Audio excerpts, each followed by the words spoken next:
또 날씨가 갑자기 더워졌어요. 매년 체험하는 것지만 겨울옷 입고 있다 갑자기 여름 옷을 입어야 되는 이와 같은 계절의 변화무쌍을 느끼게 됩니다. 늘 같은 느낌을 가지면서도 삶에 어떤 변화가 있다는 것은 역동을 느끼게 되는 것이죠. 즉 어떤 힘은 모든 것을 바꾸는 것이죠. 그래서 사람의 옷도 바꾸고 마음도 바꾸고 또 자연의 색깔도 바꾸고 또 꽃으로 이루어졌던 세상이 잎으로 바뀌기도 하고 또 이러저러한 모든 만물의 변개를 가져오게 됩니다. 우리 삶에도 하나님께서 어느 날 힘주시고 은혜를 주시는 순간 내가 생각했지 못했던 새로운 역사들이 일어날 것이라고 생각을 합니다. 오늘은 특별히 교회적으로 주일학교는 오늘 어린이날 어린이주일 행사를 지냈고 그 다음에 작년부에서는 저희가 어버이주일 행사를 가지게 됩니다. 저에게 70세 이상 되는 우리 어르신들께서 약 350여 분 이렇게 계십니다. 어느덧 교회가 30년 가까운 시간이 지나면서 이렇게 많은 분들이 연세가 드셨고 또 그분들이 하나님 앞에 수십 년 동안 봉사하고 헌신하셨던 이런 아름다운 은혜의 역사들, 또 가정에서 자녀들 위해서 수고하셨던 모든 것들을 우리가 깊이 생각하여 하나님의 은혜 가운데 감사하는 이와 같은 주의를 가지게 됩니다. 제가 예배당 지면서 가장 생각한 것이 연세되신 분들이 어떻게 예배당에 접근을 쉽게 할 수 있는가 하는 것이었습니다. 전에 예배당이 개척한 지 13개월 만에 진 예배당이다 보니까 여러 가지를 고려할 수가 없었습니다. 짓고 보니까 계단이 굉장히 가파라요. 그래서 연세되신 분들이 접근하기가 상당히 어려웠는데 그래서 에스컬레이터를 설치를 할까 생각을 했는데 오히려 그것이 더 위험할 수 있다고 이렇게 권면을 하시더라고요. 거기 있다가 넘어지거나 그러면 더 크게 다칠 수 있다. 그래서 그것을 받아들여서 그 엘리베이터를 설치를 했습니다. 그래서 24인승 엘리베이터를 3대를 설치하니까 한 변에 오르고 내릴 수 있는 분이 72분이 되세요. 요만한 예배당에 저렇게 큰 엘리베이터를 3개를 설치한 건물은 여기밖에 없을 겁니다. 왜냐하면 모든 것은 필요에 따라서 설치하는 거니까. 그래서 저희는 또 저희 교회가 가지고 있는 이러한 여러 가지 고려사항이 있어서 그렇게 진행을 했습니다. 앞으로 10년이 지나고 20년이 지나면 어떻게 될까? 우리는 항상 기본적으로 20년 뒤를 바라보고 생각을 하기 때문에 아마 그와 같은 것들이 우리들에게 꼭 필요하지 않겠는가 하는 생각을 하게 됩니다. 지금 안타깝게도 우리 대한민국에는 교회 가운데 주일학교가 없는 교회가 40%가 넘어요. 그러니까 주일학교가 있는 교회가 60%밖에 안 돼요. 왜냐하면 너무 적어서 주일학교 운영이 안 되는 겁니다. 그러다 보니까 앞으로는 점점 교회 나올 사람들이 적어져요. 그리고 연세 드신 분들이 좀 많아지고 이와 같은 형태가 이루어지게 될 것입니다.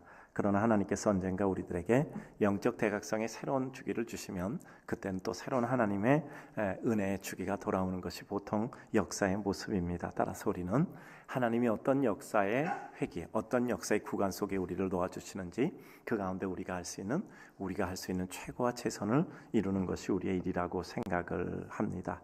시편 127편 3절을 보면 자식은 여호와의 기업이요 태의 열매는 그의 상급이다 라고 말씀하고 있습니다.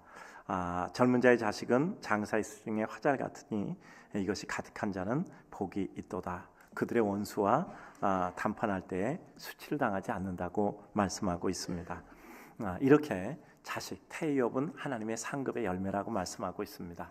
그래서 자녀를 가진 가정은 하나님의 큰 축복을 가진 가정이죠. 더욱이 또 자녀를 위해서 기도하고 있는 가정도 요즘 하늘이라고 생각합니다. 그래서 그 가정들을 위해서 저도 벽에다 붙여놓고 이렇게 기도를 하고 있는데요. 또 시간이 지나서 좋은 소식 들려주시면 또 감사해서 그것을 떼고 하나님께 감사를 하고 있습니다. 하나님께서 기도하는 모든 가정에 응답을 주실 줄로 믿습니다. 그리고 또 하나님께서 은혜로 함께 하셔서 이렇게 자녀를 주신 가정, 믿음으로 그 자녀를 양육하여 하나님 앞에 큰 믿음의 인물로 세워갈 때 바로 우리 자녀를 키우는 부모님이 한 사람이 1000명을 도운 사람이 되는 거죠. 그 자녀가 1000명을 도우면 그 자녀를 키운 부모님은 1000명을 도운 사람이 되는 것입니다. 출애굽기 20장 12절을 보면 내 부모를 공경하라. 여호와께서 너에게 준 땅에서 내 생명이 길리라. 신명기 5장 16절을 보면 부모를 공경하면 여호와께서 내게 준 땅에서 내 생명이 길고 복을 누리리라 말씀하고 있습니다. 하나님께서 이와 같이 하나님의 축복을 담보로 약속하시면서까지 부모를 공경하라고 말씀하신 것은 그것이 바로 하나님의 뜻이기 때문입니다. 하나님을 공경하는 분들은 부모를 공경하게 되고, 부모를 공경하면 하나님을 공경하게 되는 이와 같은 은혜의 법칙 속에 살아가게 되는 것이죠. 그래서 우리는 이번 어버이 주일, 또 어린이 주일을 맞아서 우리의 부모님께 감사한 마음과 또 우리 마음속에서 섬길 수 있는 사랑의 마음을 가지고 우리는 다시 한번 우리 부모님의 은혜를 생각을 하고, 또 하나님의 은총과 축복 속에 우리 자녀들을 어떻게 인도할까라는 것을 생각을 합니다. 저도 저희 부모님 묘비에 이렇게 써놨어요. 맨 마지막 구절에 우리 부모님을 바라보고 생각한 끝에 제가 맨 마지막 구절에 이런 길을 썼습니다. 저도 어려울 때 어렵다고 말하지 않겠습니다. 그래요. 부모님들은 늘 어려워도 어렵다고 말씀하지 않아요. 자식들 근심할까 봐 어려워도 부모님 혼자 어려워하시는 것이고, 힘들어도 혼자 힘들어하시지 자식들에게 절대 어려운 얘기 하시지 않습니다. 그런 거 보면은 우리가 어렵다고 투정하고 또 힘들다고 투정하고 하는 것이 부끄러운 일이라는 생각이 들어서 그렇게 새겨놨어요. 어려울 때 어렵다고 말하지 않겠습니다. 그래요. 우리 삶 가운데 많은 어려움이 있지만 우리의 부모님들은 그것을 어렵다 말하지 않고 살아오셨던 분들입니다. 따라서 우리는 어렵다고 말하기 전에 그것을 극복하는 이와 같은 마음을 가져야 되겠다 하는 마음이 있었고, 늘 부모님들 생각하면 그런 생각이 드는 것이죠. 그래서 오늘 우리가 부모님을 생각만 해도 마음의 그리움이고, 또 그리움이 우리 가슴 속에 주는 뭉클한 힘과 은혜가 있음을 생각하며 오늘은 의미 있게 지내려고 합니다. 이제 우리가 지난주에 이어서 아브라함에 관한 이런 내용들을 같이 연이어 생각을 해보고자 합니다. 하나님께서 아브라함에게 소돔과 고모라를 멸망시키겠다고 말씀하셨어요. 죄악이 너무 가득 찼기 때문에 아브라함은 그 소돔성을 멸망시키지 말아달라고 간곡히 간구합니다. 의인 50명, 45, 40, 30, 20, 10명만 있어도 하나님께서 살려주시겠습니까? 하고 하나님께 끈질기게 매달리죠. 그러나 의인 10명이 없어서 그 소돔성은 멸망하게 됩니다. 왜 아브라함이 끈질기게 그 소돔성의 구원을 위해서 하나님께 간구했을까요? 거긴 자신의 아들과 같은 조카 롯이 살고 있었어요. 그런데 하나님께서 소돔성은 의인 10명조차 없어서 멸망하는데, 그러나 하나님은 아브라함의 마음을 읽어주셨던 것입니다. 아브라함의 마음을 읽어주신 것이 뭐죠? 조카 롯을 사랑하여 그를 살리고 싶어 했던 거예요. 그래서 하나님께서는 조카 롯을 살리기로 하셨습니다. 조카 롯을 살리기로 하셨는데, 조카 롯을 살리려면 어떻게 하죠? 롯만 살리면 롯이 불행해지잖아요. 그래서 그의 식구를 같이 살려주기로 했어요. 아내, 딸들, 그리고 그 딸들과 정혼한 사이들까지 살려주시기로 했습니다. 그런데 그 딸들과 정혼한 사이들은 천사가 하나님의 말씀을 전언하여 그곳에서 빠져나가라고 할 때 그것을 농담처럼 여겼습니다. 농담으로 여겼더라. 지난주에 말씀드린 거죠. 결과적으로 그 사위들은 구원의 반열에서 제외됐습니다. 오늘 이제 탈출하는 장면입니다. 하나님께서 천사들에게 말씀을 전언하여서 이 롯과 그의 식구들이 탈출합니다. 롯, 아내, 그의 두 딸들 이렇게 탈출하는데, 천사가 가서 산 높은 곳으로 올라가라. 근데 롯이 사정을 얘기하는 겁니다. 제가 거기까지 가기 너무 힘에 겨워서 갈 수가 없습니다. 차라리 요 가까운 소알성에 제가 피하겠습니다. 작은 성입니다. 그러니까 그것을 허락해 주셨어요. 롯이 그래서 소알성에 가니 그 소알성을 하나님께서 불사르지 않으셨습니다. 그러므로 소알성에 사는 사람까지도 살게 된 거예요. 아브라함 때문에 롯이 살고, 롯 때문에 롯의 식구들이 살고, 롯의 식구들 때문에 소알성읍에 있는 사람들이 살게 됐습니다. 자, 옆에 사람하고 얼굴을 보시고 인사하셔야 돼요. 자, 따라서 합시다. 축복받는 사람 곁에 있으면 축복받고,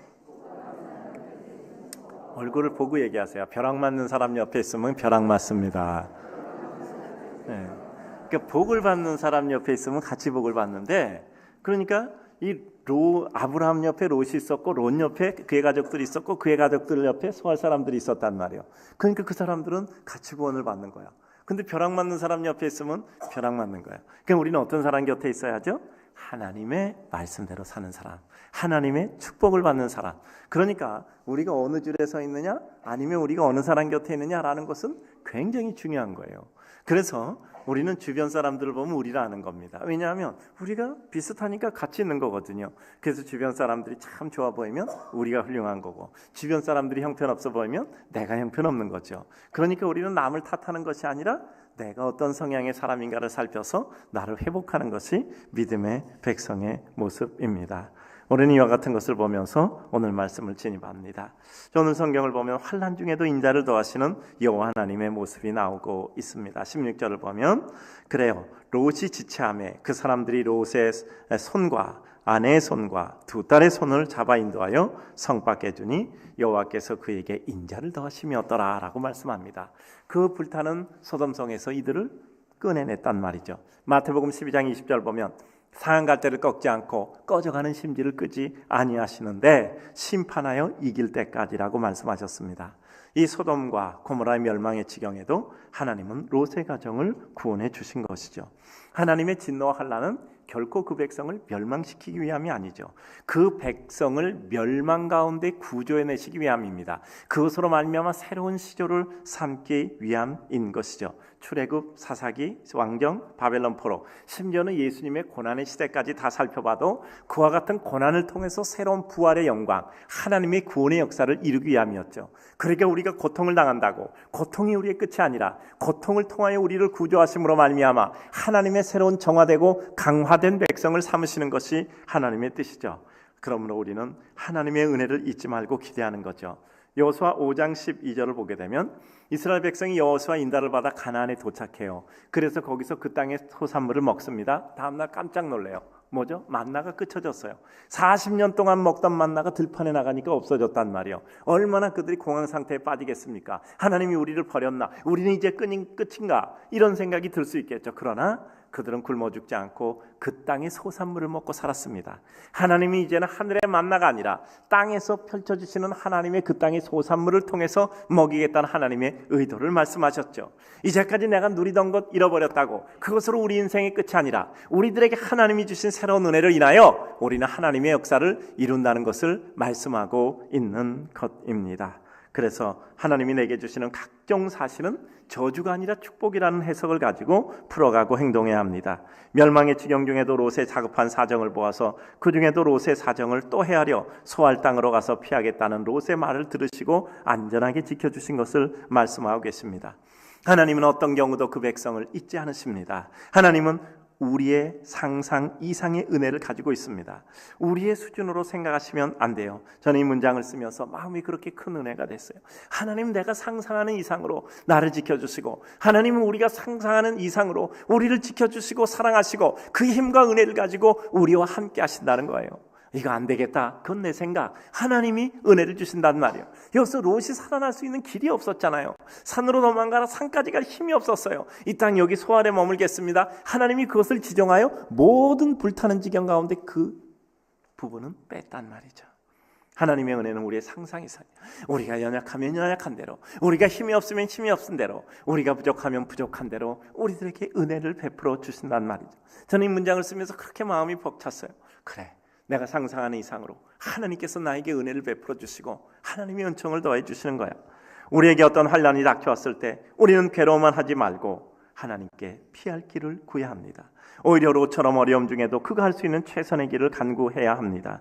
가라사대 내가 은혜 베풀 때 너를 듣고 구원의 날에 너를 도왔다 하셨으니 보라 지금은 은혜 받을 만한 때요 구원의 날이로다. 고린도후서 6장 2절은 말씀합니다. 어려운 지경에도 우리의 간구를 들어주시는 하나님이십니다.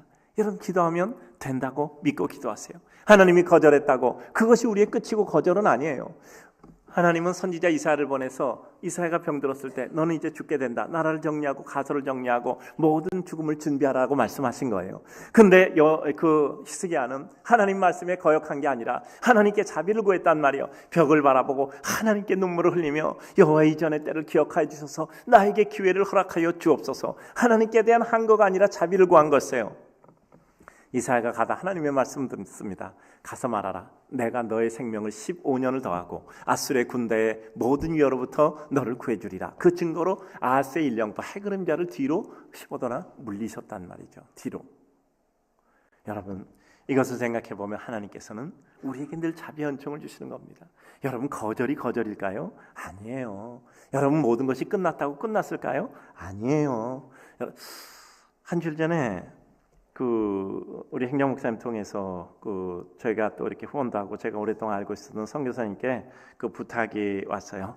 미얀마에서 선교사님이 한 150분 정도 계시는데 첫 번째, 글쎄 뭐 선교사 집회 있었을 텐데 하여간 어떻게 된 것인지 첫 번째 그 선교사 집회를 수련회 가지시겠다 그래요. 뭐 어떤 잔치인지 그렇게 가지시는 거겠죠. 그러니까 이랬는데 목사님이 오셔서 좀 말씀을 전해주세요. 3일 동안 아침 저녁해서 6번 말씀을 전해주시면 좋겠는데 목사님 좀 오시면 좋겠다고 말씀을 이렇게 하시더라고요. 근데 저희 교회가 요즘 건축을 하잖아요. 그래서 올해와 내년 2년은 제가 선교사 집회를 가지 않기로 했어요. 마음을 먹었습니다. 왜냐하면 선교사 집회는 그냥 가서 말씀만 전하는 게 아니거든요. 선교사님들이 그 전국 각처에서 오시는데 일본 같은 데는 이 끝에서 저 끝은 3,000km예요. 이 끝에서 저 끝이 3,000km예요. 이 끝에서 저 끝까지도 오시거든요. 그런데 그 미얀마도 또 마찬가지로 전국에서 다 오시는 건데 뭐 그분들 오시면 또 다 여러 가지 준비들을 해드려야 되고 또 저희 교회는 또 특징이 있잖아요. 절대 갈 때 그냥 안 보내드리고 절대 뭔가 또 이렇게 또 가서 이렇게 위로받을 수 있는 것을 이렇게 전해드려서 또 이렇게 마음을 기쁘게 해드리는데 뭔가 교회에서 준비를 해야 되잖아요. 그래서 제가 이제 2년 동안은 선교사 집회를 가지 말아야 되겠다라고 생각을 하고 있었습니다. 그래서 저희가 건축을 하니까 2년 동안 지나고 2년 뒤에 또 저희가 같이 또 의논했으면 좋겠습니다. 또 이렇게 생각을 하고 기도하고 또 이렇게 그 행정 목사님께 그렇게 전해드리라고 부탁을 했어요. 근데 계속 마음이 편하지를 않아. 기도할 때도 마음이 불편하고 저녁에도 보니까 그렇게 마음이 불편해요. 우리가 예배당은 지으나 그러나 그럼에도 불구하고 또 이렇게 처음 모여서 시작을 하고 또 이거 힘을 받으려면 또 이렇게 은혜들을 받아야 되는데 하는 생각이 드는 게 그렇게 마음이 편하지 않아요. 이런 생각이 들더라고요. 이런 종류의 결심은 결국 아무 소용이 없구나. 그래서 결국 너무 편치 않아서 다시 연락을 드리라고 말씀드렸습니다. 내년 2월인데 또 우리 최동환 선교사 또 목사님 지금 훈련원에서 훈련 받고 9월에 파송하잖아요. 또 거기가 또 미얀마란 말이야. 그래서 저희가 건축은 하지만 내년 2월에 가도록 하겠습니다. 뭐 처음에 이렇게 말했다. 이번에는 목사님 아무것도 준비 안 해오셔도 됩니다. 그래서 말씀만 전해주셔도 됩니다. 그런데 저희가 그럴 수는 없잖아요. 그래서 뭐 우리가 이러저런 준비는 하겠다라고 얘기하고 말씀드렸는데 제가 그런 생각이 들더라고요. 왜 맨날 부담되는 결정이나 하고 이렇게 사는가 하는 그런 생각이 들더라고요. 할 수 없죠. 뭐 생겨먹은 대로 살아야지. 그걸 뭐 어떻게 합니까? 마음 편한 대로 살아야지. 안 간다고 결정해 놓으면 그렇게 마음 불편한데 그걸 어떻게 또 살 수 있겠습니까? 생각해 보니까 제가 안 간다 그랬단 말이야. 근데 며칠 동안 하는데 너무 마음이 불편해. 그렇게 불편하게 사느니 가야지. 그래서 가기로 한 거죠. 노라고 대답했다고 그게 노가 아니에요. 그가 노가 아니에요. 제 생각에는 아마 그 선교사님이 기도를 더 하신 것 같아. 하나님께서 때로는 우리들에게 거절했다 할지라도 그것이 거절로 끝나는 것은 아니에요. 우리가 하나님의 자비를 구할 때 진노 중에도 긍휼을 베푸시는 이와 같은 하나님의 은혜를 보게 되는 것이죠. 그래야 우리는 하나님 앞에 간구합니다. 저는 선교사님들 만나면 꼭 그런 말씀을 드려요. 집회에서도 또 그런 말씀도 드리고 일은 할 수 있어요. 근데 일보다 중요한 것은 사람이라고 생각합니다. 그래서 이렇게 말씀드려요. 어려도 사역 때문에는 찾아오지 마세요. 사역을 도와줄 수 있는 교회는 많이 있습니다. 그러나 정말 자신 개인에게 어려움이 생겨서 정말 어디 어려운데 말할 수가 없고 정말 말할 데가 없는데 그 어려움을 해결해야 된다면 기회를 아꼈다. 쉽게 기회를 사용하지 말고 기회를 아꼈다. 꼭 한 번은 사용을 하세요. 제가 그렇게 부탁을 드립니다. 저는 일을 도와주는 분이 아니라 사람을 도와주는 분입니다. 그래서 저는 꼭 그렇게 말씀을 드려요. 저는 일보다 사람이 중요하다고 생각합니다. 그 사람을 세워놓으면 그 사람이 일을 하는 거라고 생각을 합니다. 그래서 저희 교회는 교육자들에게 기술을 가르치지 않고 스피릿을 가르칩니다. 일을 돕지 않고 사람을 돕는 것이 방법이라고 생각합니다. 하나님이 우리를 불쌍히 여기시기를 기도하고 있습니다.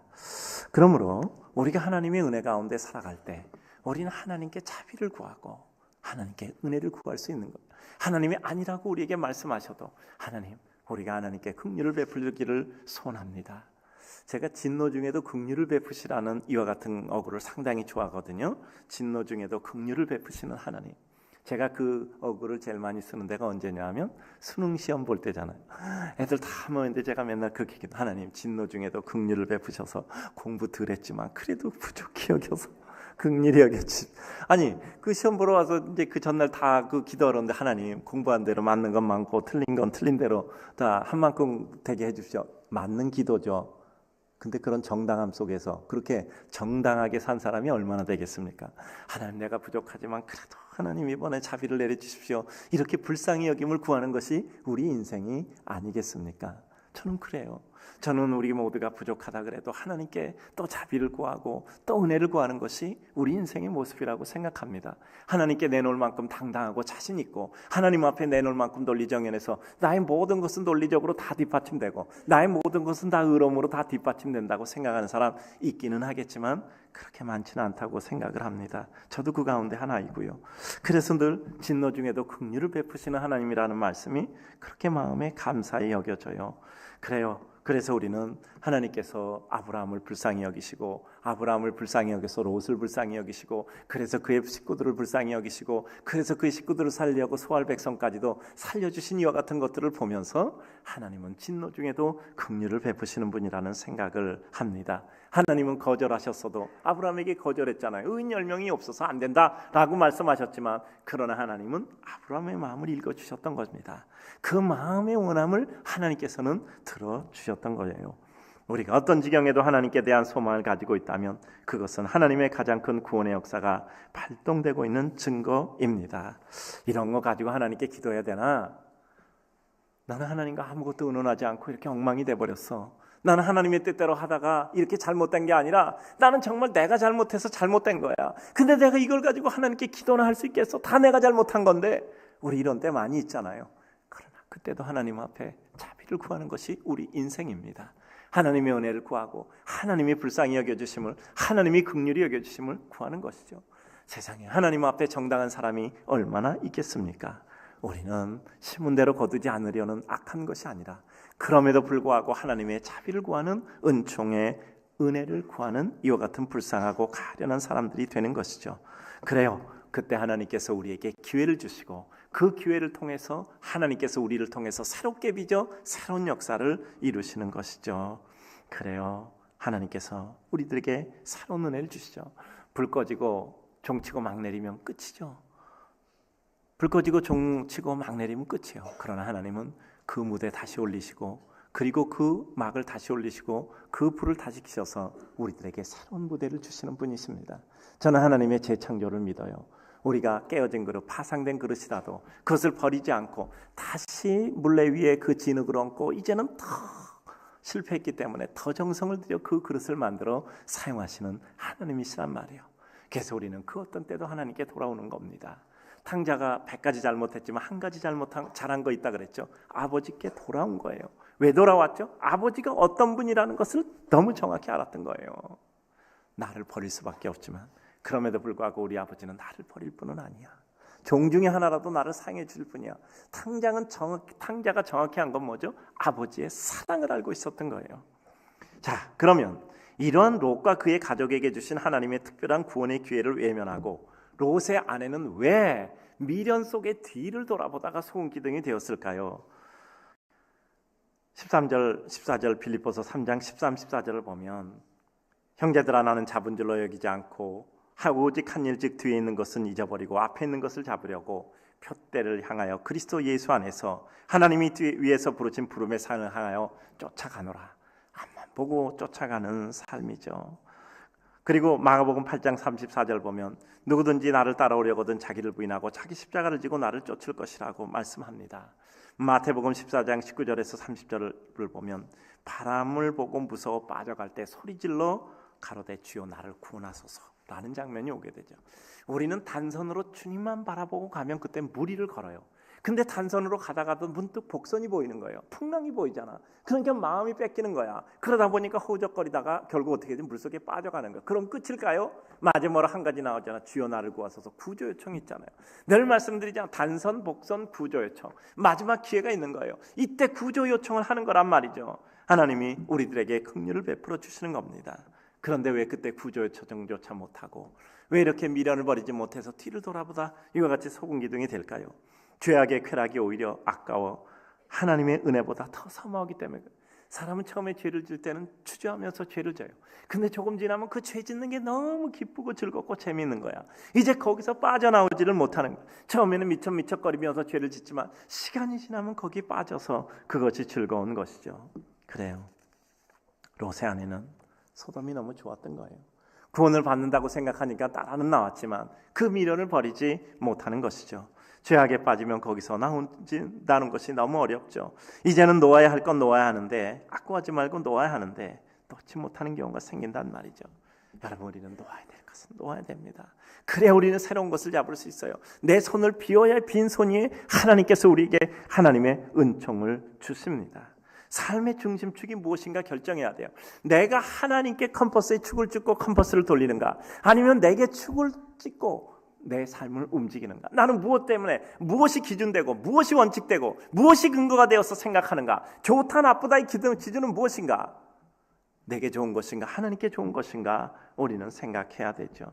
나는 무엇을 가지고 즐거워하는가. 마태복음 9장 21장 21절 22절을 보면 부자 청년이 예수님께 와서 자신 있게 예수님께 대답하지만 내 재물을 팔아 가난한 자들에게 나눠주고 나를 따르라 라고 말씀을 들었을 때 근심하며 갑니다.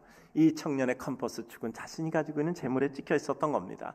그건 포기 못해요. 그러니까 이 청년은 주님을 따를 수가 없었던 것입니다. 내가 가야 할 곳, 해야 될 일은 무엇입니까? 이제는 앞만 보고 가야 되죠. 마가복음 5장 보게 되면 회당장 야이로 딸이 죽게 됐어요. 예수님 발 앞에 와서 무릎을 꿇고 조아려 구해주기를 소원하죠. 딸이 죽는데 아무것도 다른 거 볼 수 없어. 자기의 지위, 위신, 체신 아무것도 볼 수 없어요. 마가복음 10장 48절을 보면 다윗의 자손 예수여 나를 불쌍히 여기소서 외쳤지만 자기의 병이 고쳐지는 대신, 눈이 떠지는 대신에 오히려 어떻게 됐죠? 전혀 해결된 것은 없고 사람들의 핀잔만 돌아서 좀 조용히 해라. 그러나 더욱 심히 소리질러 가로되. 그때가 중요한 거예요. 내게 기대하던 것보다 핀잔과 반대로 더 어려워지고 더 고통스러워질 때 우리는 그것으로 낙심할 것이냐, 아니면 하나님 앞에 더 나아갈 것이냐. 저는 여기서 더욱 소리질러 가로되 다윗의 자손이여 나를 불쌍히 여기소서. 누가복음 5장 4절 5절을 보면 깊은데 그물을 내려 고기를 잡으라. 말씀에 의지하여 그물을 내렸다고 말씀합니다. 그것으로 말미암아 고기를 잡고 고기를 잡은 것을 통해서 예수님이 하나님인 것을 깨닫고 그것 때문에 자기가 죄인인 것을 깨닫고 뭐죠? 신인식, 자인식, 그 다음에 뭐죠? 사명의 발견. 사람 낚는 어부가 되는 겁니다. 우리들의 삶이라는 것은 이와 같은 과정을 거치는 거죠. 하나님의 구원의 아름다운 은혜까지 놓치고야만은 어두운 심령을 봅니다. 영안이 어두우면 우리는 길을 가르쳐줘도 몰라요. 앞에 써놔도 그게 안 보인단 말이야. 우리가 모르는 외국어로 뭐라고 써놨다고 합시다. 그 말을 우리가 알 수 없잖아요. 하나님이 우리에게 하나님의 말씀을, 하나님의 은혜를 써붙여 놔도 우리는 그것을 볼 수 없단 말이죠. 우리 마음은 맑은 영성을 유지하기 위해서 애써야 합니다. 롯의 아내의 비극은 결코 놓고 가지 못하는 세상의 욕심이었어요. 놓아야 삽니다. 하나님을 붙들어야 삽니다. 하나님의 뜻을 붙잡고 그의 옷자락을 붙들어야 삽니다. 이 말씀을 쓰면서 저도 역시 생각을 해볼 수밖에 없었어요. 나는 지금 무엇을 붙들고 있는가? 내가 놓아야 될 것은 무엇인가?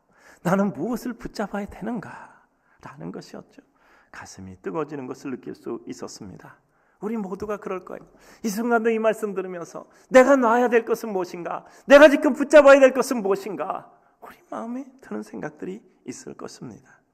뒤로 돌아본 결과는 무엇입니까?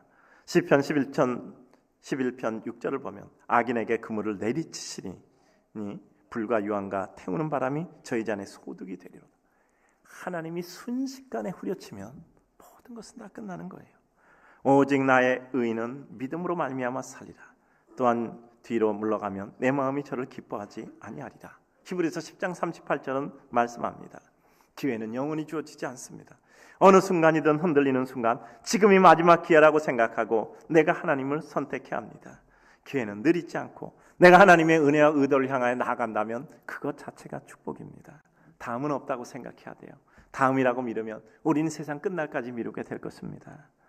소금기당이 됐다는 것은 그의 불행과 더불어 가족의 불행이며 이후 역사 속에 남는 불행의 기념이 되는 겁니다.